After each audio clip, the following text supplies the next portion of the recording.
धोखा, फरेब, जालसाजी, आतंक, ये सब पाकिस्तान के पर्यायवाची और समय समय पर पाकिस्तान का यह रूप दुनिया के सामने भी आता रहता है।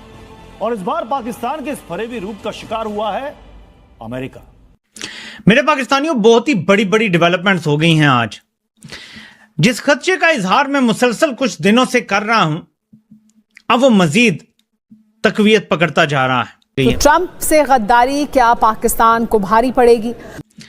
अमेरिका में वो लॉबिस, वो लोग और वो किरदार जो फैसला साज हैं या फैसला साज कुव्वतों के करीब हैं, उनको अब मीर जाफर की डबल गेम नजर आना शुरू हो गई। ये फिर फर्क तो तारड़ साहब है ना भारत और पाकिस्तान। मुझे दो चीजों का सख्त गुस्सा है चीमा साहब, मैं कभी नहीं भूल पाऊंगा। जिस दिन पाकिस्तान पर हमला किया था भारत ने, हमारी फौज कुत्ते लेके मस्जिदों में घुसती है। मैं बहुत दिनों से कह रहा हूं कि पाकिस्तान की ईरान और यूएसए के बीच जो दलाली है वो कोयलों की दलाली है।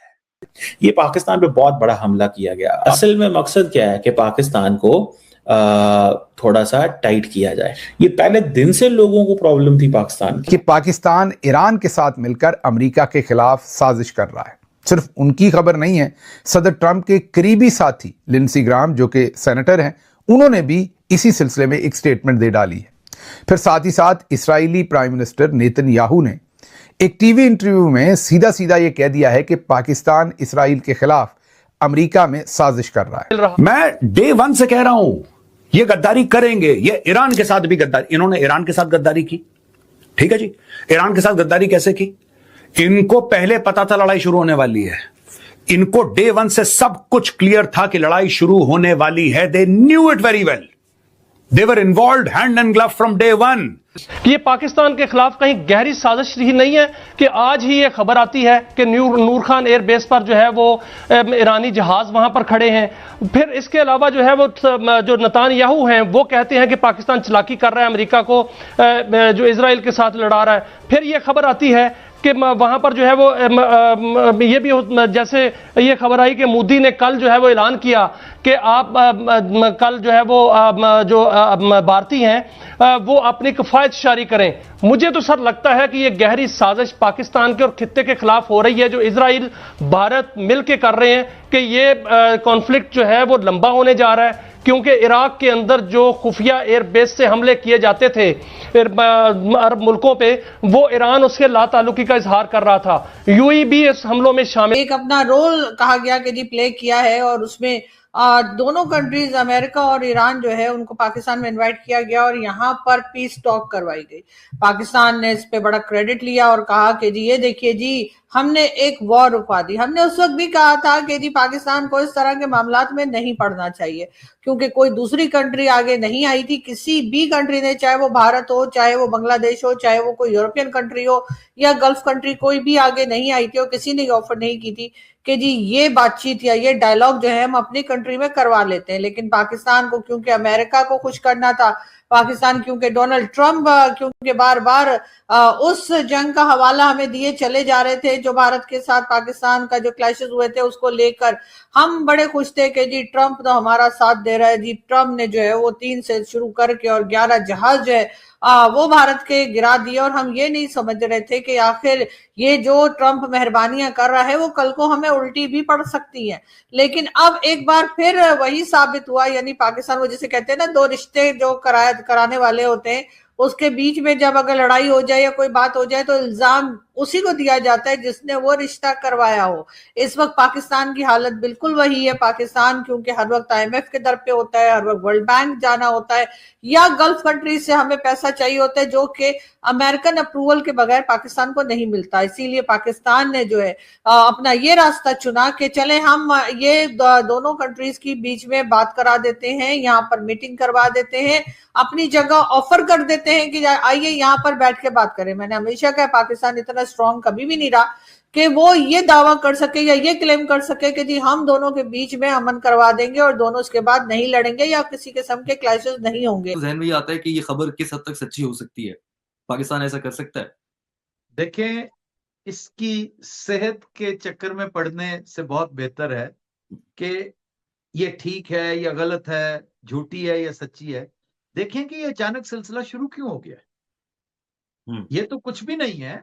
अभी और बहुत सो ने बड़ी गंदी गंदी बातें पाकिस्तान से मुताल्लिक की। अभी मैं आपको जो सुना रहा था, आप भी इस पे बड़ी नाक भौं चढ़ा रहे थे कि यार पाकिस्तान की इस तरीके से बेइज्जती कर रहे हैं ये लोग, आपस में पाकिस्तान को तशबीह किससे दे रहे हैं। ठीक है, आपने वो ट्वीट अभी सुना होगा। तार साहब, अमेरिकन मीडिया ने कहा है जी कि ईरानी कुछ जो मिलिट्री एयरक्राफ्ट हैं वो पाकिस्तान में खड़े हैं, और सुबह आज लिंडसे ग्राहम ने कल ये कहा कि जनाब मुझे पाकिस्तान पे एतबार नहीं है, और अमेरिकन मिलिट्री के जो चीफ हैं और डैन केन और सेक्रेटरी ऑफ वॉर ने तो कहा है कि हम नेगोशिएशंस हो रही हैं, कुछ नहीं करेंगे। लेकिन अभी थोड़ी देर पहले ट्रंप साहब ने कहा है कि मैं पूरा पाकिस्तान पे ट्रस्ट करता हूँ। इसको बहुत ज़्यादा जो है हमारे दोस्त भारत में बहुत हाईलाइट कर रहे हैं। एक तो इसकी क्या वजह है, कुछ लोग पाकिस्तान में भी बहुत हाईलाइट कर रहे हैं। और तारड़ साहब, एक और खबर भी है कि कराची के अंदर एक बहुत खातून है जो कोकेन का बिजनेस करती है, बड़ा उसका नाम है। ये तारड़ साहब जरा उस पर भी आज रोशनी डालें। हम इंटरनेशनल पॉलिटिक्स तो डिस्कस करते रहते हैं, हमारे इंटरनल भी मामलात, और फिर तेल बड़ा महंगा हो गया, लेवी बहुत लगा दी है हुकूमत ने, जो है ना वो पैसे कमा रहे हैं टैक्स लगा लगा के। इस पर भी जरा कमेंट करें प्लीज।